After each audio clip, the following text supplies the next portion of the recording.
کیا عیسیٰ ابن مریم یا امام محمد بن عبداللہ المہدی یہ کلیم کریں گے کہ ہم کوئی شریعت لے کے آئے ہیں؟ نہیں. یا اللہ تعالیٰ نے جو باتیں رسول اللہ کو بتانی تھی اور بھول گیا تھا نعوذ باللہ، یا قیامت کے نزدیک کوئی ایسی چیزیں آنے والی تھی جو ہمارے ذریعے بتائی جا رہی ہیں؟ نہیں. صحیح مسلم میں موجود ہے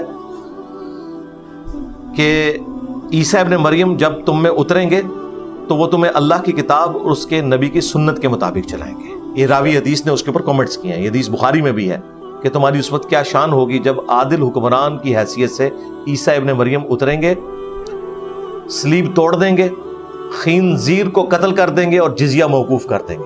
اب مجھے بتائیں، یہ جو تینوں کام ہیں یہ تو بخاری مسلم میں قرآن میں رپورٹ ہوئے ہیں. عیسیٰ ابن مریم کون سا نیا دین لے کے آئے ہیں؟ سلیب توڑنا، یعنی توحید کی اناؤنسمنٹ کریں گے. تو قرآن میں اللہ تعالیٰ نے کیسی سلیب توڑی ہوئی ہے علمی طور پہ؟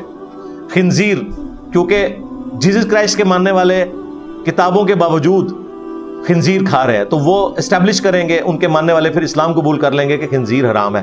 تو خنزیر پہلے قرآن میں حرام ہے. یہ عیسیٰ ابن مریم کو نئی بات دے رہے ہوں گے امت کو؟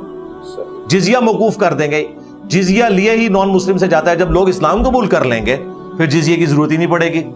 ٹھیک ہے، تو کوئی نئی چیز نہیں آئے گی.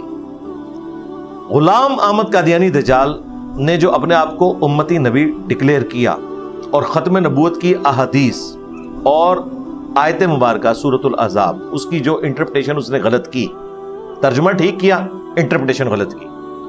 یہ انٹرپریٹیشن اگر حضرت ابوبکر صدیق رضی اللہ تعالیٰ عنہ نے اس طریقے سے کی ہوتی تو مسلمہ کذاب کے خلاف جنگ نہ لڑی جاتی. اچھا، ہاں بالکل کلیئر کٹ. باقی آسمان اور زمین کا جو رشتہ منقطع ہے وہ بالکل واضح ہے.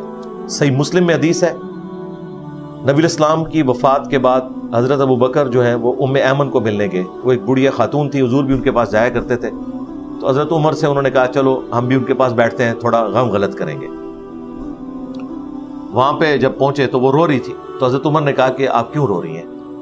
اللہ کے نبی تو بہتر جگہ پہ پہنچ گئے.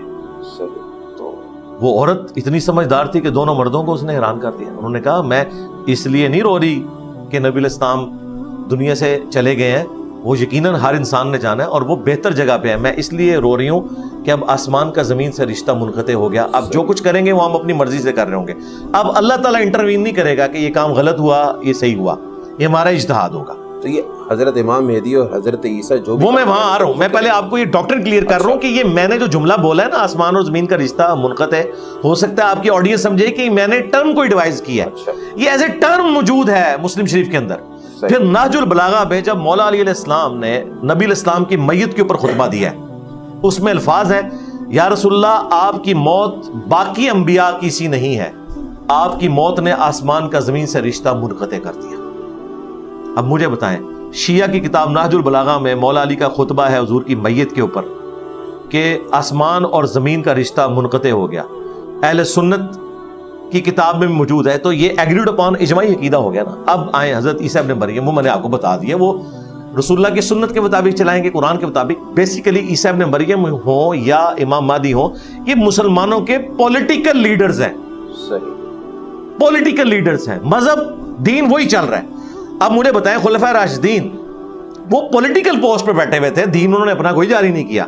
علیکم بسنتی وسنت الخلفاء الراشدین المہدیین، اس میں بھی پولیٹیکل ڈیسیژن ہے. دینی کوئی ڈیسیژن ایسا نہیں کہ وہ کریں اور وہ قرآن و سنت کے خلاف وہ اسٹیبلش ہوگا.